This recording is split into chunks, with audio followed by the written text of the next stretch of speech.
देखिए, स्टॉक किसी भी कंपनी का हो, उसके ऊपर ट्रेड लेने के लिए आपको सब्र और तहम्मुल की ज़रूरत होती है। ऐसा नहीं है कि कोई सा भी स्टॉक हो उसके ऊपर आप एक्सपर्ट हैं, उसके ऊपर आप यानी कि रवानगी से ट्रेड ले लेते हैं। और इसका फिर ये कभी भी मतलब नहीं होता कि आप किसी भी टाइम जो है वो ग्राफ के अंदर आके बैठ जाएं और उसी वक्त जो है कैंडल यानी कि आधी पंथी देखी या फॉर्म हो रही है, रिजेक्शन दे रही है, प्रेशर ले रही है या रिएक्ट लेवल पे आई है और आपने इंडेंटिफाई उसको नहीं किया, प्रीवियस चार्ट नहीं देखा और आपने जो है अपने एक्सपीरियंस पे यानी कि ट्रेड लगा दी कि इसने अब जाना ही जाना है ऊपर। तो ऐसी गलती आप बिल्कुल भी नहीं करिए। यहाँ पे मैंने $100 की ट्रेड लगाई है और मैं आपको भी एक्सप्लेन करता हूँ कि ये यहाँ पे मैंने ट्रेड प्लेस क्यों की है। तो यहाँ पे जो है आप देख रहे होंगे कि मैंने दो ट्रेंड लाइनें ड्रॉ की हुई हैं, हॉरिजेंटल लाइन। सबसे पहले जो मैंने नीचे लाइन ड्रॉ की हुई है, आपको पता भी होगा, जो नए स्टूडेंट्स हैं मैं उनको बता देता हूँ, इसको सपोर्ट लेवल कहते हैं। और जो मैंने ऊपर लाइन ड्रॉ की हुई है इसे रेजिस्टेंस लेवल कहते हैं। अभी आप देख रहे होंगे कि सपोर्ट लेवल के बिल्कुल पास जो है एक उसने बैरिश कैंडल यहाँ पे फॉर्म की। उसके बाद एक थोड़ा सा गैप था, गैप फिल करने के बाद उसने यहाँ पे एक बायर्स की कैंडल फॉर्म की है। जैसे ही उसने बायर्स की कैंडल फॉर्म की है, जैसे कि आपको पता है मैं अपनी हर वीडियो में कहता हूँ कि रिएक्ट लेवल के बाद, रिएक्ट करने के बाद मार्केट हमेशा जो है वो बाय साइड जाती है सपोर्ट लेवल के पास।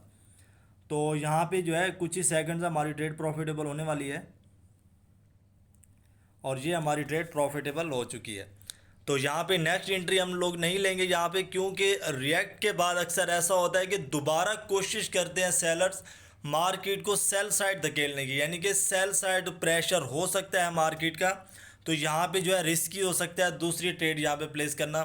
अपॉर्चुनिटी होती है आपकी यहाँ पे, यानी कि कोई भी सपोर्ट लेवल के पास अगर आपको सिग्नल मिलता है या आपको रेजिस्टेंस लेवल के पास कोई सिग्नल मिलता है, एक मजबूत जब आप सिग्नल देखते हैं तो वहाँ पे एक बहुत ज़बरदस्त अपॉर्चुनिटी होती है आपके पास कि वहाँ पे आप ट्रेड प्लेस कर सकते हैं। जैसा कि यहाँ पे सेलर जो है मार्केट को सेल साइड ला रहे थे, यहाँ पे मैं आपको दिखा देता हूँ।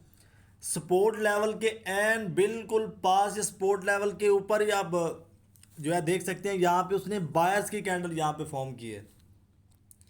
बायर्स का शो होना सपोर्ट लेवल के पास ये साबित करता है कि मार्केट अब बाय साइड जाएगी। जैसे कि यहाँ पे आप देख सकते हैं, यहाँ पे दूसरा हमें सिग्नल के क्या मिला यहाँ पे कि जैसे ही सपोर्ट लेवल के पास मार्केट आई है, मार्केट ने सपोर्ट लेवल को ब्रेक डाउन नहीं किया, ब्रेक डाउन किया लेकिन जो उसकी सॉलिड बॉडी थी वो मूव होके दोबारा वापस जो है अपने सपोर्ट लेवल के अंदर आके क्लोज हुई है। कोई भी चीज़ अगर बाहर निकलना चाह रही है एक जोन से, मैं आपको मिसाल दे देता हूँ, ये मैंने एक जोन बना दिया है। कोई भी चीज़ बाहर निकलना चाह रही है, अगर वो बाहर निकली है, अगर उसका इरादा है बाहर जाने का, तो वो यहाँ पे रिएक्ट करने के बाद बाहर जाएगी, ना कि उसने यानी कि ये सपोर्ट लेवल है, ये एक मैंने जोन बना दिया यहाँ पे। अब वो यहाँ पे यानी कि नीचे आई, नीचे आने के बाद दोबारा उसने अंदर क्लोजिंग दे दी जाके। तो इसका मतलब ये है कि मार्केट ने ब्रेक डाउन तो किया, लेकिन ब्रेक डाउन के अंदर हमें शो क्या चीज़ हो रही है, जस्ट टिल, यानी कि सिर्फ और सिर्फ उसका हमें टेल यहाँ पे शो हो रहा है। तो टेल के ऊपर कभी भी ट्रेड प्लेस नहीं की जाती। अगर सिर्फ टेल ब्रेक डाउन करके खड़ा हुआ है या ब्रेक आउट करके खड़ा हुआ रेजिस्टेंस लेवल को, तो टेल के ऊपर कभी भी आपने ट्रेड प्लेस नहीं करनी कि टेल ने ब्रेक डाउन या ब्रेक आउट किया हुआ है तो आप समझें कि जनाब ब्रेक आउट या ब्रेक डाउन हो गया है। तो टेल के अंदर ब्रेक डाउन या ब्रेक आउट की कोई भी पावर नहीं होती, जीरो माइलेज होता है वो। अगर सॉलिड बॉडी ब्रेक डाउन या ब्रेक आउट करती है तो उसके बाद अब कॉन्फर्मेशन का हम वहाँ पे वेट करेंगे।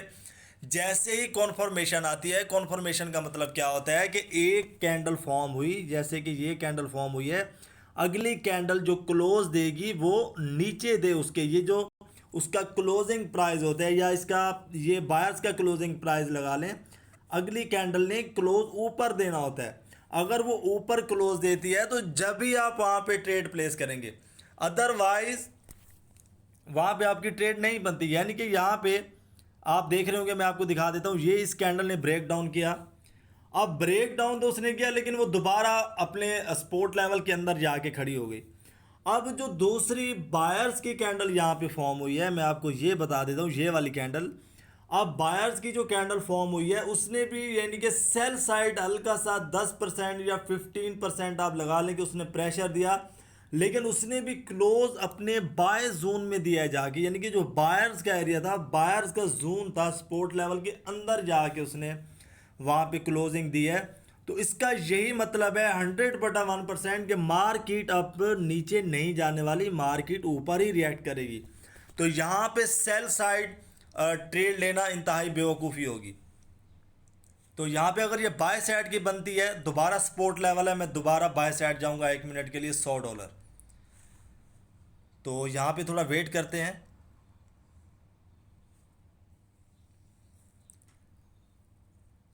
यहाँ पे मैंने बाय साइड की $100 की ट्रेड प्लेस कर दी है। और मैं आपको बताता हूँ कि मैंने ये ट्रेड लेट प्लेस क्यों की है। क्योंकि जब ये कैंडल क्लोज हो रही थी, क्लोजिंग प्राइस इसका बिल्कुल यानी कि 7 या 8 सेकंड रह गया था, तो बार बार जो प्रेशर था वो इसका सेल साइड आ रहा था। तो इसका ये मतलब है कि जब अगली कैंडल क्लोज होगी तो वो बाय साइड प्रेशर देगी। बाय साइड वो प्रेशर दे सकती है जो स्टार्टिंग के 9 से 10 सेकंड होते हैं, और इतने में जो है वहाँ पे हमारी ट्रेड प्रॉफिटेबल भी हो जाएगी। अब देख रहे होंगे कि जो रनिंग कैंडल है, जैसे कि पिछली कैंडल का हमने रिजेक्शन चेक किया था, रनिंग कैंडल सेल साइड आने ही नहीं दे रही मार्केट को। तो यहाँ पे जो आप देख रहे होंगे कि क्लोजिंग प्राइस से थोड़ा सा ही करीब है। ये देखें, जैसा कि मैंने आपको बताया था कि बाय साइड वो रिजेक्शन देगी, इसलिए मैंने इस यहाँ पे 9 से 10 सेकंड लेट एंट्री ली थी कि ये देखें हमारी ट्रेड प्रॉफिटेबल हो चुकी है। अगर यहाँ पे मैं ट्रेड ले लेता स्टार्टिंग में, यानी कि जैसे ही ये कैंडल क्लोज हुई थी, ये वाली कैंडल क्लोज हुई थी, फौरन में एंट्री ले लेता अगली कैंडल के लिए, तो आप देख सकते हैं नेक्स्ट कैंडल की बॉडी इतनी मेच्योर नहीं है, इतनी सॉलिड बॉडी वहाँ पे नहीं है। इसका ये मतलब है कि अगर यहाँ पे हम ट्रेड लेते तो रिजेक्शन, जैसे कि गैप अप ओपनिंग होती है या गैप डाउन ओपनिंग होती है, तो यहाँ पे हमारी ट्रेड को थोड़ा सा रिस्क जो है वो हो सकता था लॉस होने का। लेकिन हमने 9 से 10 सेकंड अपने, मैंने एक एक्सपीरियंस पे ट्रेड ली कि जो नेक्स्ट कैंडल है वो प्रेशर देगी अपसाइड का, बाय साइड का 9 से 10 सेकंड, और उसी प्रेशर के दौरान जो है हमने अपनी ट्रेड प्रॉफिटेबल करनी है। तो हमारी ट्रेड वहाँ पे प्रॉफिटेबल हुई है। तो यहाँ पे देखेंगे जो मार्केट है वो सेल साइड आ चुकी है, लेकिन जो हमारा टारगेट था वो इस कैंडल के स्टार्टिंग के 9 से 10 सेकंड थे। तो ये चीज़ें कैसे पता चलती हैं कि अगली कैंडल का प्रेशर क्या होगा, अगली कैंडल क्लोज कहाँ होगी, मैं आपको एक आज अहम डायलॉग बताता चलूँ यहाँ पे। जब तक आप कैंडल्स के साथ जुड़े रहेंगे, आप टाइम स्पेंड करेंगे मार्केट के अंदर, तो ये टोटली चीज़ें इंशाल्लाह ताला आपको जो है ज़हन नशी हो जाएंगी। जो जो चीज़ें मैं आपको यहाँ पे सिखा रहा हूँ। तो किसी भी चीज़ की अगर आपको समझ नहीं आई तो ये मेरा व्हाट्सअप नंबर आ रहा है, ओनली आपने व्हाट्सअप करना है यहाँ पे, यानी कि मैसेज वगैरह मुझे मैसेज करने हैं, कॉल वगैरह बिल्कुल भी मुझे नहीं करनी, क्योंकि ट्रेडिंग सेशन में मैं होता हूँ और वहाँ पे फिर जब कॉल आती है तो काफ़ी जो है दिक्कत का सामना होता है। तो थोड़ा जो है ना वो परेशानी हो जाती है, यानी कि कॉल अटेंड करें तो आपको पता है कि ग्राफ वहाँ पे जो है रुक जाता है आगे। तो आपने जो है मैसेज करने हैं, अदरवाइज़ कोई सी भी चीज़ की आपको समझ नहीं आ रही, कैंडल्स की, टाइम की, या जो चीज़ मैंने से समझाई है आपको उनकी समझ नहीं आ रही, तो आप स्क्रीनशॉट लेके मुझे सेंड कर सकते हैं। इंशाल्लाह ताला मैं कोशिश करूँगा कि आपकी बेहतर रहनुमाई करूँ और आपके मैं सवालों के जवाब दूँ। तो अपना बहुत सारा ख्याल रखिएगा, मिलते हैं नेक्स्ट वीडियो में। फ़ी अमानुल्लाह, एक नेक्स्ट ट्रेड के साथ, एक ताज़ा ट्रेड के साथ। फ़ी अमानुल्लाह, अल्लाह हाफिज़।